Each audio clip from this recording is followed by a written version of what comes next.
Bulldozer action के खिलाफ याचिका दायर करने वाले जमीयत उलेमाए हिंद के वकील एमआर शमशाद से हमारे सहयोगी अंकित ने बातचीत की। उन्होंने कहा है कि बुलडोजर की कार्रवाई अब नियमों के हिसाब से होगी, मनमाने तरीके से बुलडोजर नहीं चलेगा। सुप्रीम कोर्ट का एक ऐतिहासिक फैसला, बुलडोजर चलेगा लेकिन उसके क्या नियम होंगे सुप्रीम कोर्ट ने तय कर दिया। हमारे साथ मौजूद हैं जमीयत उलेमाए हिंद के वकील शमशाद जी। शमशाद जी, सुप्रीम कोर्ट का अपने आप में एक बड़ा फैसला, बुलडोजर कार्रवाई पे पूरी रोक नहीं लेकिन नियम जरूर तय कर दिए। नियम से ही तो पूरा सिस्टम चलता है।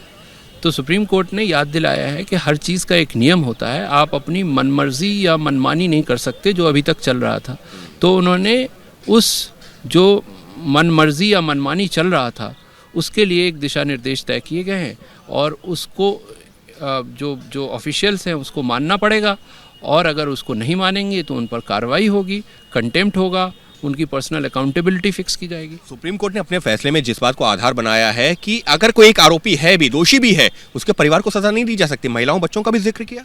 बिल्कुल जिक्र किया और ये बिल्कुल सही बात है कि अगर एक आदमी सस्पेक्ट है किसी क्राइम में तो आप उसका घर तोड़ रहे हैं, इसका मतलब लेडीज़ हैं, एल्डरली जेंटलमैन हैं, बच्चे हैं, पूरी फैमिली है, उस पूरी फैमिली को आप अटैक कर रहे हैं, बर्बाद कर रहे हैं, उसके फ्यूचर एस्पिरेशंस को आप डिस्टर्ब कर रहे हैं, उसकी पूरे होप को आप तोड़ रहे हैं। तो ये एक बहुत बड़ा इशू है। ये सिर्फ ये इशू नहीं है कि आप क्राइम कंट्रोल कर रहे हैं किसी का घर तोड़ के, आप पूरे के पूरे सोसाइटल ऑर्डर में डिसऑर्डर फैला रहे हैं। तो ये इस पर एक कंट्रोल आएगा।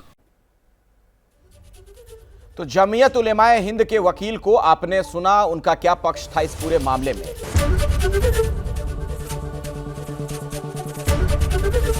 एबीपी गंगा, खबर आपकी, जुबान आपकी।